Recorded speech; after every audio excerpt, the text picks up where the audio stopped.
29 cazas japoneses ascienden a través de nubes rotas hacia una formación de bombarderos estadounidenses. En la torreta superior de un B-24 Liberator, un artillero los observa acercarse. Ha tomado una decisión que todos los demás hombres en su escuadrón piensan que es una locura. Ha removido cada bala trazadora de sus cintas de municiones, sin balas brillantes para ayudarlo a apuntar, sin estelas de fósforo para mostrar hacia dónde va su fuego, solo balas invisibles cortando el aire. Los otros artilleros confían en esas trazadoras brillantes, las necesitan para ajustar su puntería. Pero este hombre cree que las trazadoras están matando a sus hermanos. Cree que los pilotos japoneses están siguiendo esas líneas brillantes directo de regreso a las posiciones de las armas. Cree que en 4 minutos, cuando esos cazas se acerquen al alcance, su fuego invisible o probará que tiene razón o probará que está muerto.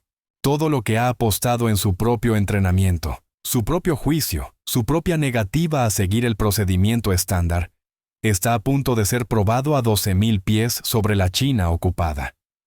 El pueblo desértico de Bisbee se sitúa en la esquina sureste de Arizona, tierra de cobre, donde las minas se hunden profundo en la tierra y el paisaje se extiende rojo y marrón hacia montañas distantes.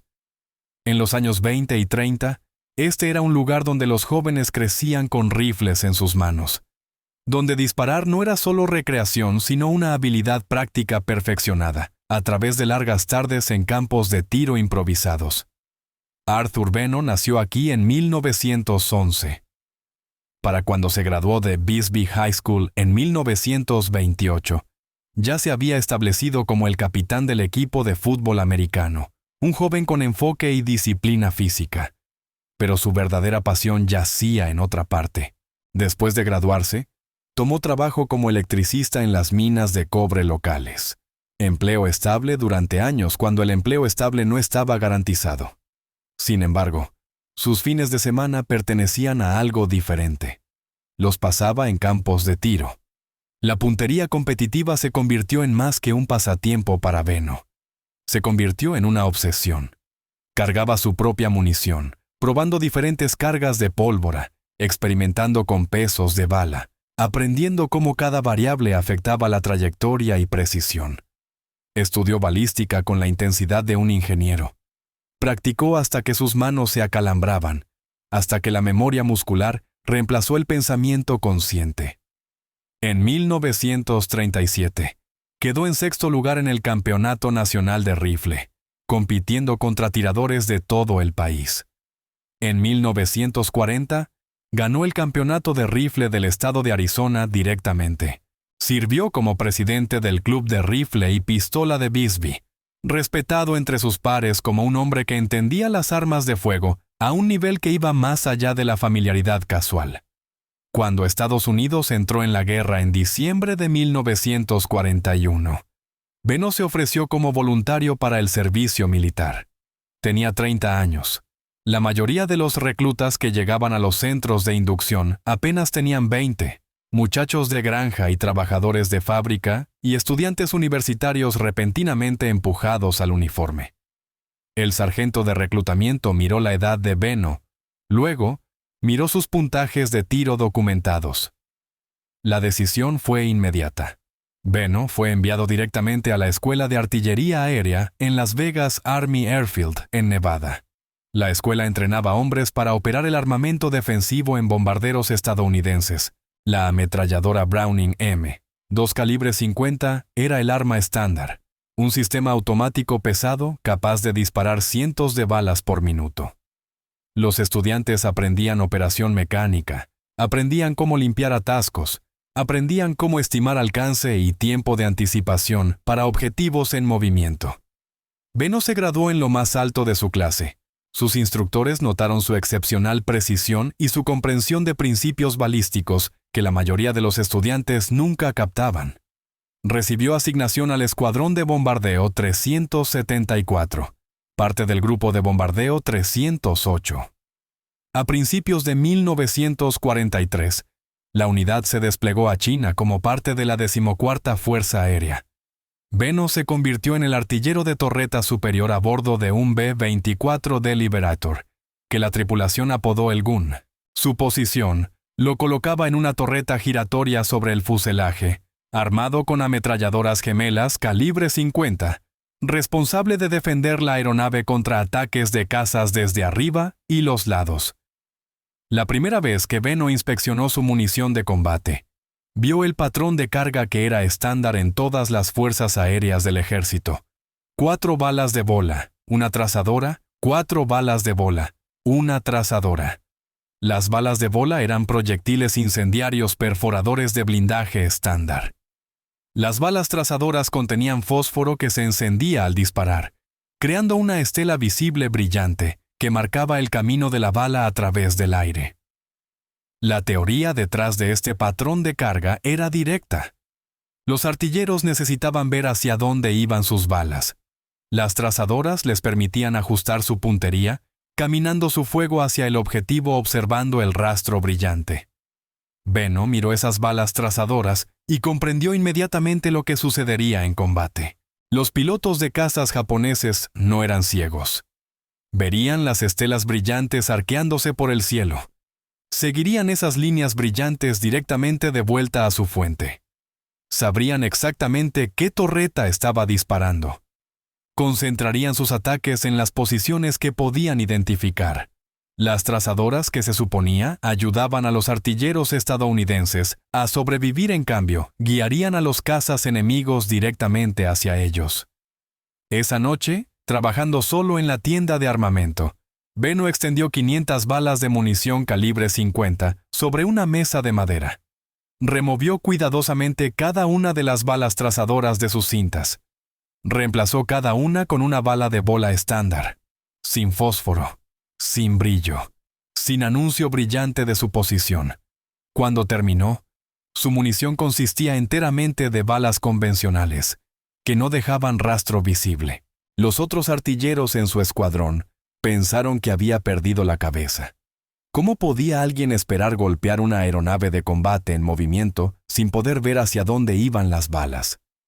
Las balas trazadoras eran equipo reglamentario por una razón. Eran esenciales. Removerlas era tonto, posiblemente suicida. Beno les dijo que había estado disparando competitivamente durante 15 años. No necesitaba balas brillantes para saber hacia dónde viajaban sus proyectiles. Entendía sus armas. Entendía trayectoria, deriva del viento, caída de bala a varios alcances. Confiaba en su entrenamiento. Las trazadoras, explicó, estaban haciendo matar a los artilleros. Él no las usaría. El armero del escuadrón le advirtió. El comandante del escuadrón le informó que la munición trazadora era procedimiento estándar, que las regulaciones existían por razones operacionales. Beno escuchó educadamente. Luego cargó sus armas con munición de bola pura y voló su primera misión de combate sin trazadoras en sus cintas. La mañana del 31 de octubre, 1943, estaba clara sobre la provincia china de Gihong. El Gun despegó del campo aéreo de Chiang-Kong como parte de una misión de bombardeo contra objetivos en poder japonés. Beno subió a su torreta superior, revisó su alimentación de munición y esperó. Para este punto, había volado 17 misiones de combate. Tenía 7 víctimas confirmadas. Sabía cómo operaban los cazas japoneses, conocía sus tácticas, sabía que atacaban agresivamente y en grandes números. A las 7:30 de la mañana, volando a 12,000 pies, la formación encontró al enemigo. 29 cazas Mitsubishi, A6M0, despegados del campo aéreo de Guilin, ascendieron hacia los bombarderos estadounidenses a través de nubes rotas. Era la mayor concentración de cazas japoneses que Beno había encontrado hasta ese momento. El Zero era un oponente formidable. Ligero, altamente maniobrable, armado con cañones de 20 milímetros y ametralladoras. Los pilotos japoneses eran experimentados, muchos de ellos veteranos de campañas a través del Pacífico. Sabían cómo atacar bombarderos pesados estadounidenses. Sabían entrar rápido, golpear fuerte y separarse antes de que el fuego defensivo pudiera concentrarse en ellos. El primer cero abrió fuego a 1800 yardas, demasiado lejos. Los proyectiles de cañón cayeron bajo el vientre del Gun. Beno esperó. Su manual de entrenamiento recomendaba abrir fuego a 1000 yardas. Beno había leído ese manual. Luego descartó mucho de lo que enseñaba. Observó al cero subir más cerca. 1500 yardas. 1200 yardas. Las alas del caza capturaron el sol matutino. Beno lo rastreó a través de su mira reflectora, su dedo descansando en el gatillo. Paciente. 1000 yardas. La nariz del cero se elevó mientras el piloto alineaba sus armas. Beno apretó el gatillo. Las ametralladoras gemelas calibre 50 rugieron, disparando aproximadamente 50 balas por segundo entre ellas. Sin trazadoras, sin rastro brillante, solo muerte invisible cortando el aire a 2900 pies por segundo. La cabina del cero se destrozó. El caza rodó a la izquierda y cayó, dejando rastro de humo. Beno ya estaba rastreando el segundo cero. Disparó una ráfaga de 3 segundos. El motor de la aeronave explotó. 2 cazas japoneses destruidos en 40 segundos. La ventaja crítica se hizo aparente inmediatamente. Los pilotos japoneses no tenían idea de dónde venía el fuego. Veían bombarderos estadounidenses. Veían fogonazos de múltiples posiciones de armas. Pero no veían corrientes de trazadoras.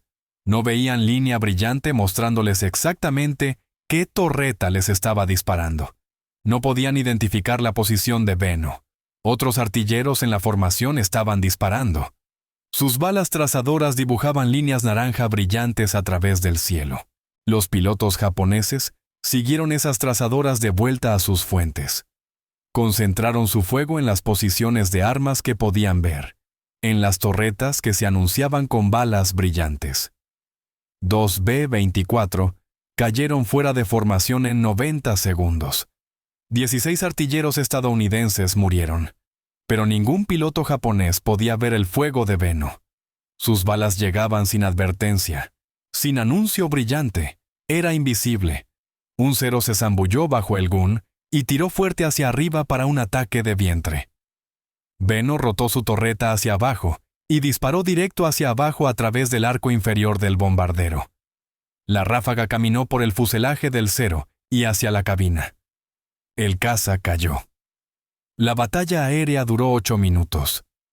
Cuando los cazas japoneses finalmente rompieron su ataque y se retiraron hacia su base, Beno había disparado 640 balas.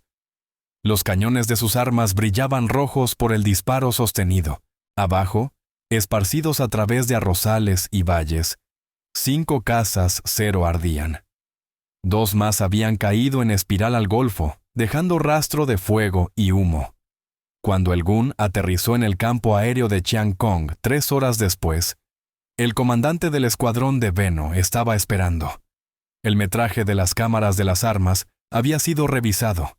Los oficiales de inteligencia habían contado las víctimas. 7 victorias confirmadas. 7 cazas japoneses destruidos por un artillero en una misión. Era el puntaje de misión única más alto para cualquier artillero de bombardero en la 14ª Fuerza Aérea. Los otros artilleros querían entender cómo lo había logrado.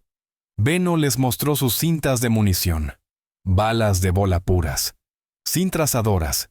Finalmente captaron lo que había estado tratando de decirles. Los japoneses no podían matar lo que no podían ver. En una semana, la mitad de los artilleros en el grupo de bombardeo 308 habían removido sus trazadoras. En 2 semanas, era 3/4.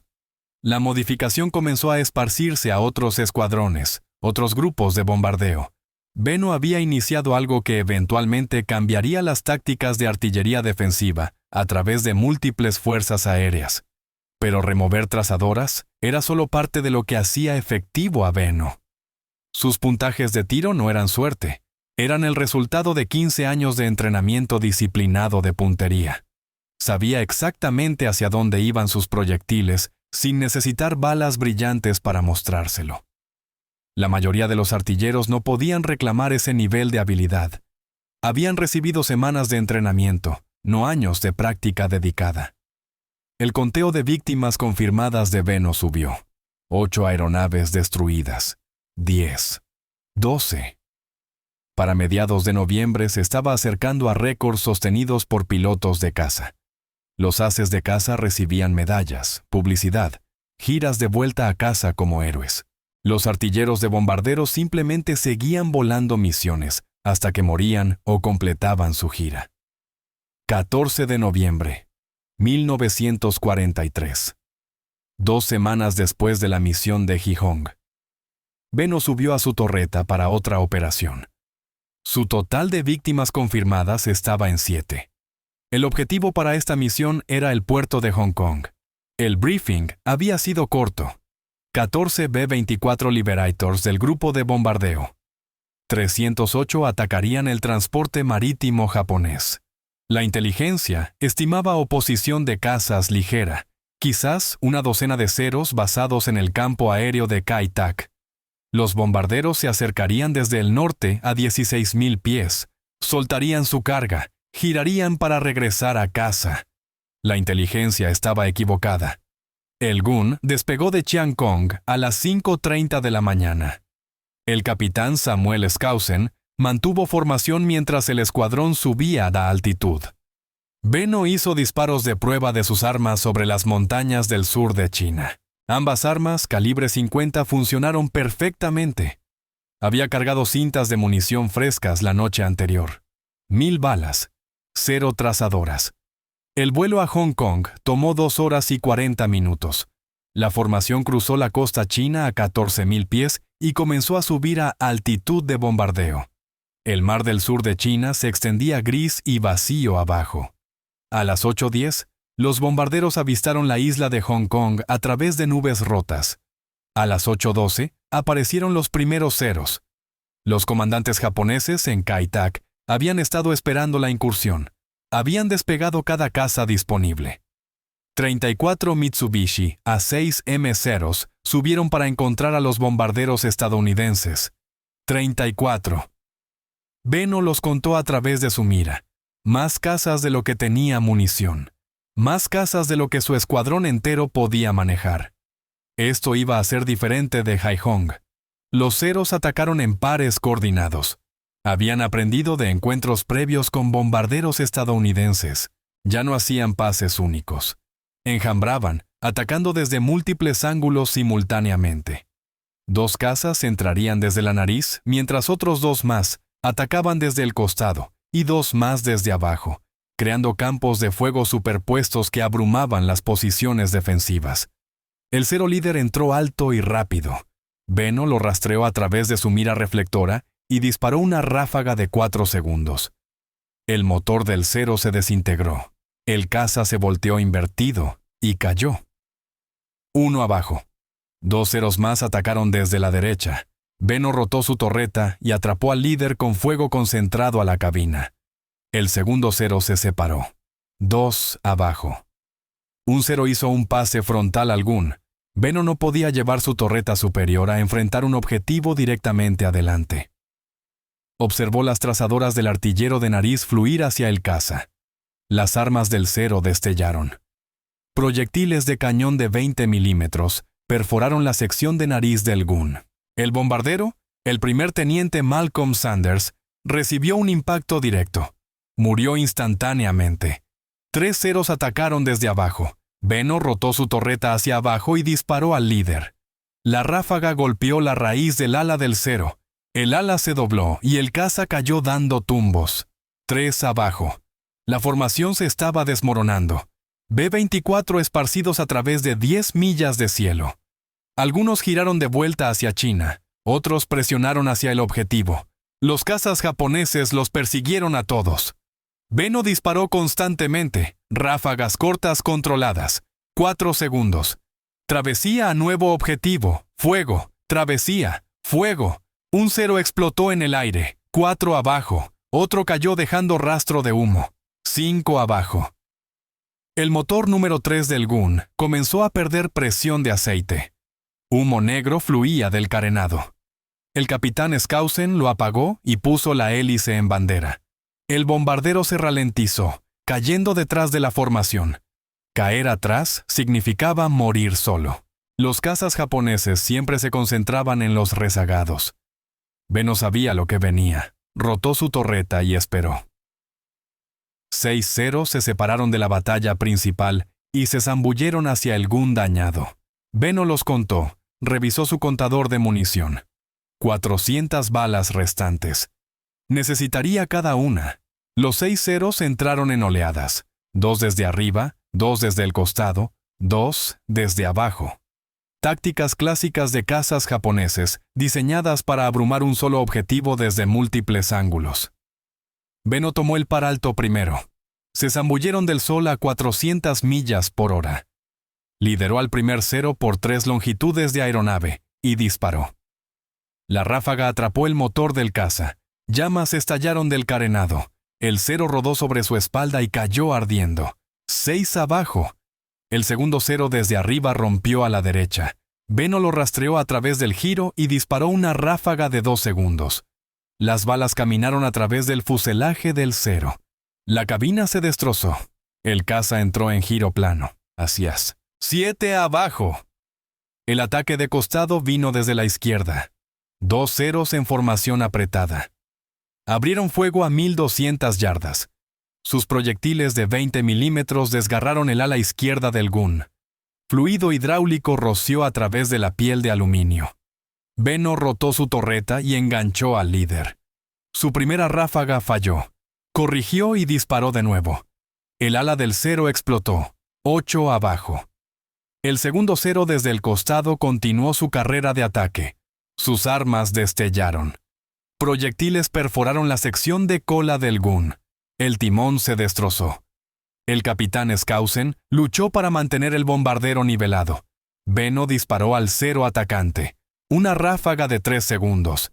Las balas golpearon el tanque de combustible del caza. El 0 se desintegró en una bola de fuego naranja. 9 abajo. Los 2 ceros atacando desde abajo tiraron fuerte hacia arriba. Uno se posicionó directamente bajo el gun, donde la torreta superior de Benno no podía alcanzar. El otro subió para otro pase. Benno rotó su torreta para rastrear al 0 ascendente. Su contador de munición leía 140 balas. Apretó el gatillo. Nada sucedió. Las armas se habían atascado. Limpió el atasco en 8 segundos, tirando de las manijas de carga, recargando ambas armas. El 0 estaba a 500 yardas y acercándose. Benno disparó. La ráfaga destrozó la sección de cola del 0. El caza giró fuera de control. 10 aeronaves dañadas o destruidas en 12 minutos. Pero el gun estaba muriendo. Motor número 3, muerto. Motor número 4 sobrecalentándose. Hidráulicos fallando. Timón dañado. El bombardero estaba perdiendo altitud a 300 pies por minuto. El capitán Skousen llamó a la tripulación por el intercomunicador. Estaban a 40 millas de la costa china. No sabía si el bombardero lo lograría. Ordenó a todos prepararse para saltar. Benno miró hacia abajo al mar del sur de China. Botes patrulla japoneses se movían entre las islas. El agua estaba fría. Noviembre. Si caían en el océano, los buques japoneses los alcanzarían en 1 hora. La captura significaba interrogación, tortura, ejecución. Había escuchado las historias de los briefings de inteligencia. El gun cruzó la línea costera a 8.000 pies, todavía perdiendo altitud. El capitán Skousen apuntó al campo aéreo de Kweilin, 160 millas tierra adentro. El motor número 4 comenzó a lanzar chispas. A 6.000 pies, el motor número 4 se incendió. Llamas fluyeron junto al ala. El sistema de supresión de fuego falló. El capitán Skousen dio la orden. ¡Salten! ¡Ahora! El copiloto, el primer teniente Ralph Bowers, fue primero por la escotilla de nariz. Su paracaídas se desplegó limpio. El navegante, el primer teniente Daniel Palmer, siguió. Benno bajó de su torreta. El operador de radio, el sargento técnico William Novak, ya estaba en la ventana de las armas de cintura. 3 miembros más de la tripulación se alinearon. Benno agarró su paquete de paracaídas. El bombardero estaba a 4,000 pies cuando alcanzó la escotilla. Abajo estaba la China ocupada. Las tropas japonesas controlaban cada aldea, cada camino, cada arrozal. El capitán Skousen gritó desde la cabina. Se quedaría con la aeronave. Intentaría aterrizarla en Kwajalein. El ingeniero, el sargento técnico Archie Flaherty, se quedó con él. También lo hizo Novak. Benno miró el motor ardiente, miró el altímetro. 3,800 pies. Tomó su decisión. Saltó. Su paracaídas se desplegó a 3,000 pies. Se deslizó hacia abajo hacia las colinas del sur de China, hacia lo que esperara por él en el suelo. Benno golpeó tierra en un bosquecillo de bambú, 17 millas al noreste de Hong Kong. Rodó para absorber el impacto, cortó su arnés de paracaídas, reunió la cubierta de seda y la metió bajo un tronco caído. Las patrullas japonesas estarían buscando aviadores estadounidenses. Un paracaídas blanco visible desde el aire significaba captura en horas. Revisó su kit de supervivencia, brújula, tabletas de purificación de agua, mapa de escape de seda del sur de China, $47 en moneda china, una pistola pequeña con un cargador conteniendo 8 balas. El grupo de bombardeo 308 había informado a todas las tripulaciones aéreas sobre procedimientos de evasión. Moverse de noche, evitar caminos y aldeas, dirigirse al norte hacia la China libre. Guerrilleros chinos operaban en las montañas. Ayudarían a aviadores estadounidenses derribados a alcanzar las líneas nacionalistas. Benno orientó su brújula. El norte estaba por la línea de cresta. Comenzó a caminar, cubriendo 3 millas antes del atardecer. El terreno era empinado, vegetación densa, sin senderos. Escuchó voces en el valle abajo, japoneses o chinos, no podía distinguir. Siguió subiendo. Al anochecer, encontró una posición en maleza espesa y se detuvo a descansar. No había comido desde el desayuno en Chiang Kong, 13 horas antes. Su kit de supervivencia no contenía comida. Bebió agua de un arroyo y se acomodó a esperar la oscuridad completa. Pensó en el Gun. Si el capitán Skousen había llegado a Kwajalein, si la tripulación que saltó había sobrevivido, si alguien lo estaba buscando. No sabía que 5 de los 7 miembros de la tripulación que saltaron ya estaban a salvo, que aldeanos chinos los habían escondido y guerrilleros los estaban escoltando a líneas nacionalistas. No sabía que el capitán Skousen había realizado casi un milagro, luchando con el bombardero dañado hasta la pista en Kwajalein, a pesar de motores muertos y controles destrozados, que el tren de aterrizaje se había colapsado al tocar tierra, pero Skousen, Flaherty y Novak habían salido vivos caminando. No sabía que el bombardero Sanders era el único hombre que murió en la aeronave. Lo que Benno sí sabía era que estaba solo en la China ocupada con una pistola y 8 balas. A medianoche reanudó caminando, siguiendo la línea de cresta hacia el norte. La luna daba suficiente luz para navegar. Se movió lentamente, cuidadosamente. Cada sonido lo hacía congelarse. Cada sombra podía ser una patrulla japonesa. Para el amanecer había cubierto otras 7 millas. Encontró una posición oculta en una ladera e intentó dormir. El agotamiento golpeó fuerte. Había estado despierto durante 26 horas, volado una misión de combate, saltado de un bombardero lisiado, caminado 10 millas a través de territorio enemigo. Durmió 3 horas. Luego voces lo despertaron. Cerca, quizás 50 yardas ladera abajo. Miró a través de la maleza. 6 hombres en uniforme moviéndose por el sendero. Infantería japonesa. Estaban buscando la ladera metódicamente. Uno de ellos portaba un paracaídas, seda blanca. No el suyo. Alguien más de la tripulación. Benno se presionó plano contra el suelo. La patrulla pasó a 30 pies. No lo vieron, pero se estaban moviendo al norte, entre él y la China libre. Esperó 2 horas. Luego intentó moverse alrededor de la posición de la patrulla. Logró media milla antes de escuchar perros ladrando. Las tropas japonesas usaban perros para rastrear aviadores derribados. Los ladridos se acercaron. Benno comenzó a correr. Los perros encontraron su olor. Los ladridos se volvieron frenéticos. Voces gritaron detrás de él. Corrió más fuerte, cubriendo 200 yardas antes de que el sendero terminara en un acantilado. 20 pies hacia abajo a un río.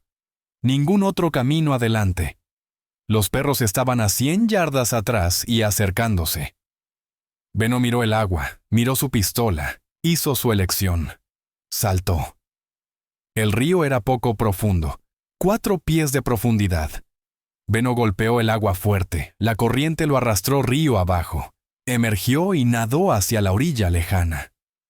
Los perros alcanzaron el borde del acantilado sobre él. Sus ladridos resonaron en las rocas. Soldados japoneses aparecieron en el acantilado. Dispararon.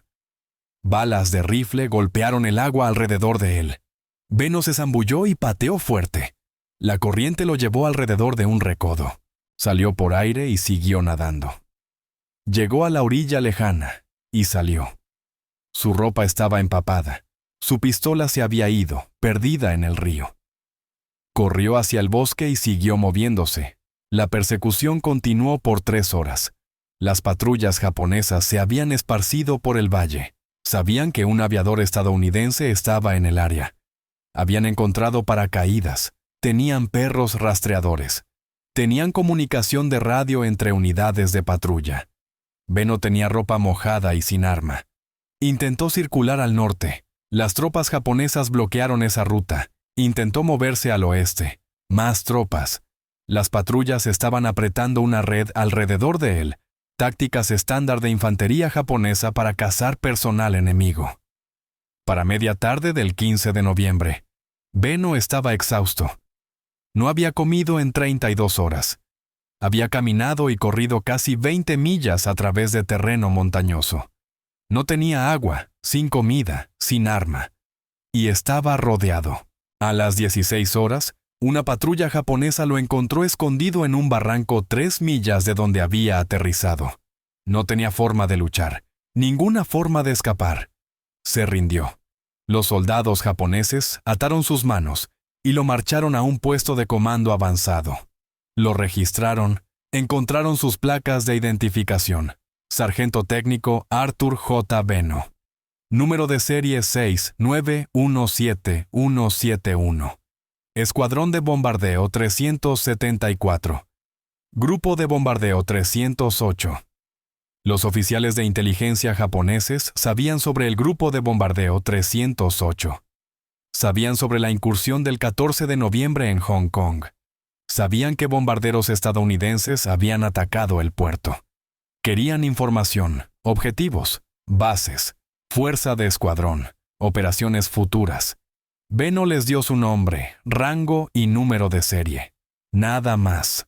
Lo que le sucedió a Arthur Benno después de su captura está documentado solo en registros militares japoneses recuperados después de la guerra. Fue clasificado como muerto en acción. Su cuerpo nunca fue recuperado. Tenía 32 años. En enero de 1944, National Geographic publicó un artículo destacado sobre el grupo de bombardeo 308. El artículo incluía una fotografía de la tripulación del Gun parados frente a su bombardero en el campo aéreo de Cheang Kong. Fila trasera, cuarto desde la izquierda, sargento técnico Arthur Benno. El pie de foto lo identificaba como desaparecido en acción. El artículo mencionaba el récord de Benno: 16 víctimas confirmadas. El artillero de bombardero con mayor puntaje en la 14ª Fuerza Aérea. Mencionaba su innovación: remover balas trazadoras de su munición, creando fuego invisible que los pilotos japoneses no podían rastrear. Para cuando la revista llegó a los kioscos estadounidenses, la modificación de Benno se había esparcido a través de toda la 14ª Fuerza Aérea, luego a la 10ª Fuerza Aérea en India, luego a la 20ª Fuerza Aérea volando misiones B-29 contra Japón. Miles de artilleros de bombarderos removieron sus trazadoras.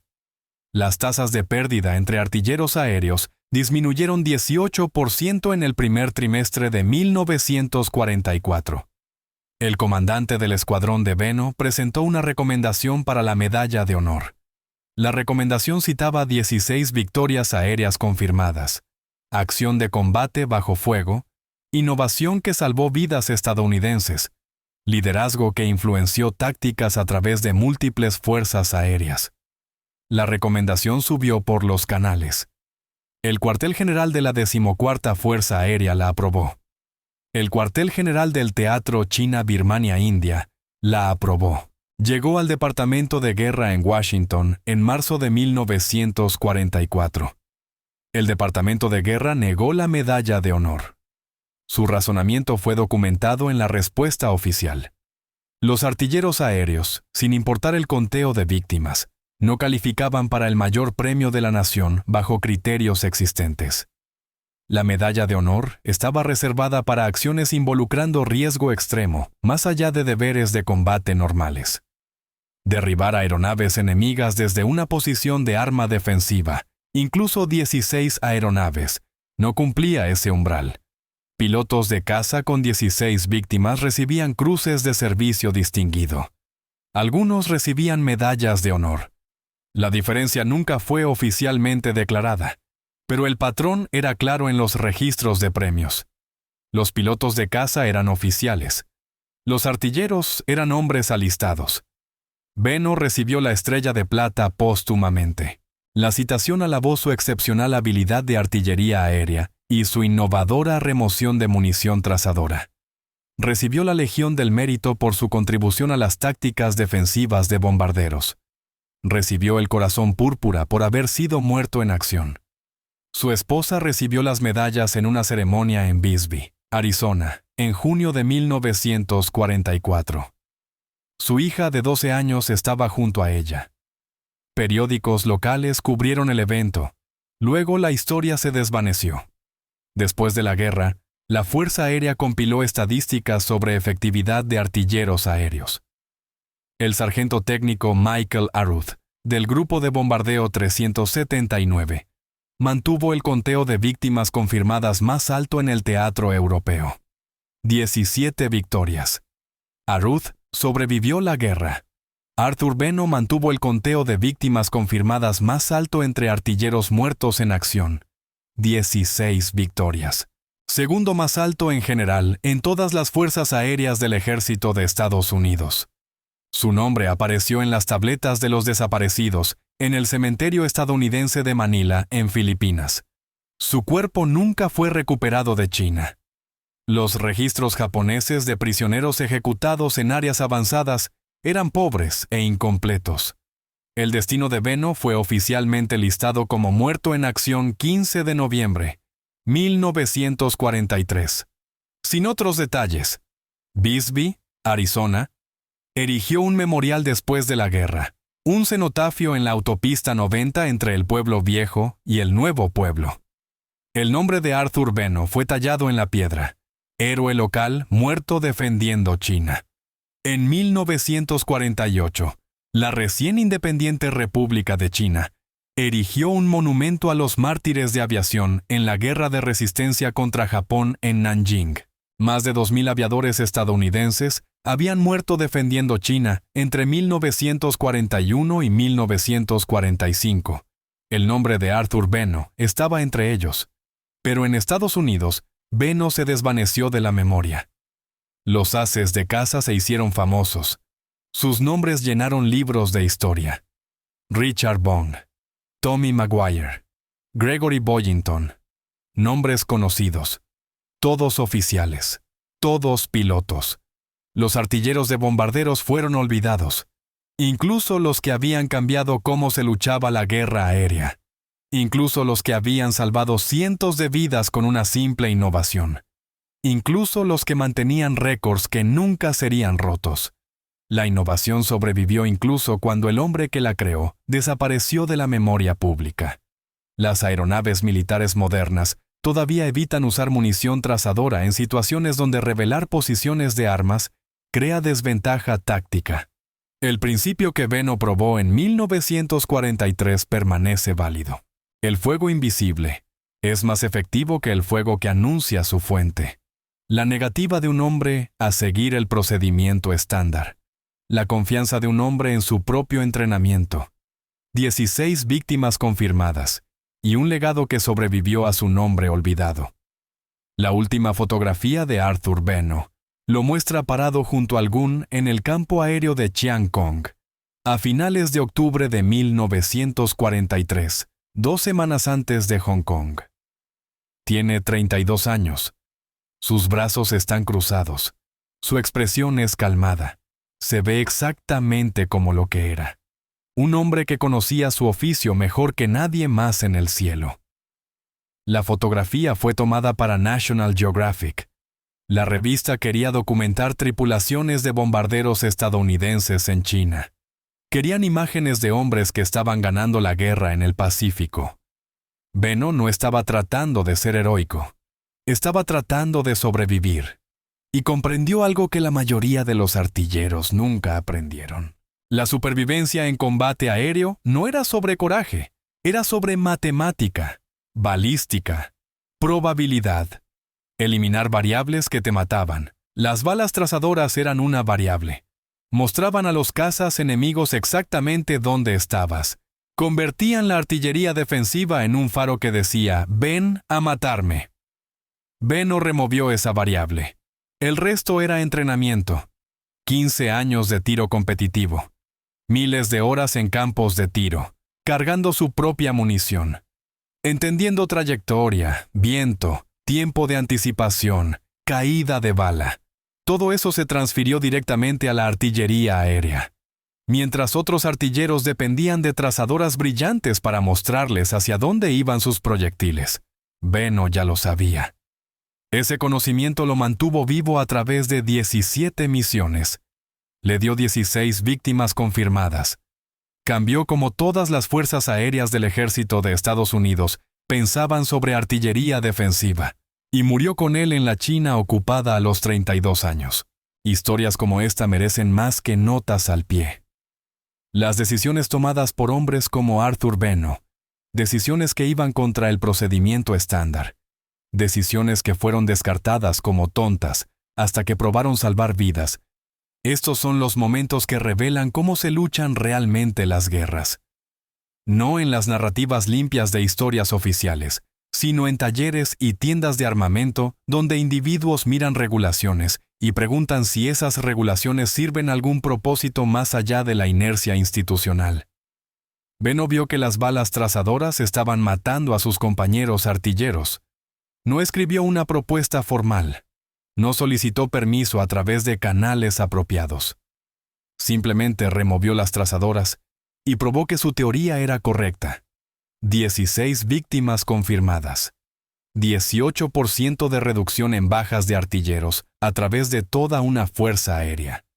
Una modificación que influenció tácticas durante décadas.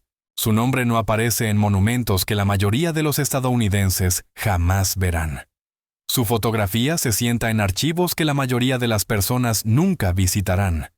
Su historia se permitió desvanecer porque los artilleros de bombarderos eran hombres alistados, porque su heroísmo se consideraba menos digno de recordación que el heroísmo de los oficiales, porque el establecimiento militar de su era no celebraba a personas que rompían las reglas, incluso cuando romper las reglas salvaba vidas.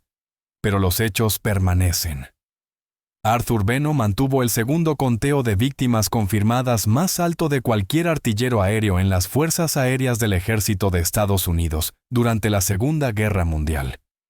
Logró ese récord no por suerte, sino por habilidad desarrollada durante 15 años de práctica disciplinada.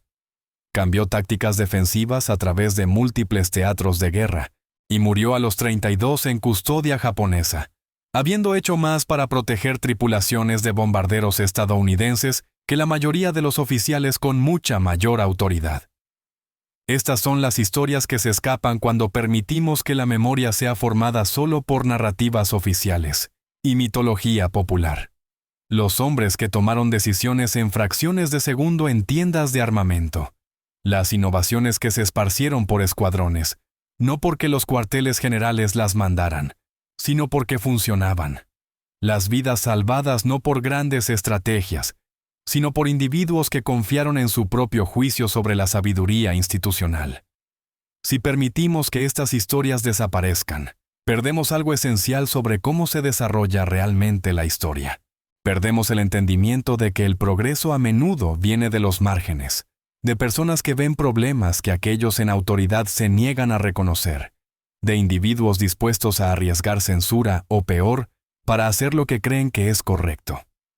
Arthur Beno merece ser recordado no porque fuera perfecto, o porque su historia sea más importante que innumerables otras que también han sido olvidadas, sino porque representa un tipo de coraje que raramente recibe reconocimiento. El coraje de cuestionar el procedimiento aceptado. El coraje de confiar en tu propio entrenamiento contra la inercia institucional. El coraje de probar tu teoría correcta, incluso cuando probar la correcta, significa exponerte a crítica y riesgo. Cada artillero que removió sus trazadoras después de noviembre de 1943 debía algo a Beno. Cada tripulación que llegó a casa porque los cazas japoneses no podían rastrear su fuego defensivo, debía algo a Beno. Cada innovación táctica en artillería aérea moderna que reconoce la desventaja estratégica de trazadoras visibles, debe algo a Beno. Su nombre no debería desaparecer en el silencio de archivos olvidados. Su decisión no debería ser reducida a una nota al pie en historias que se enfocan en haces de caza y comandantes de bombarderos. Lo que logró en esos 8 minutos sobre Gijón y esos 12 minutos sobre Hong Kong. Lo que probó sobre la estupidez letal de procedimientos de carga de munición estándar. Lo que demostró sobre el valor de la experiencia individual, sobre el procedimiento institucional. Todo eso importa. Estas son las historias que vale la pena preservar.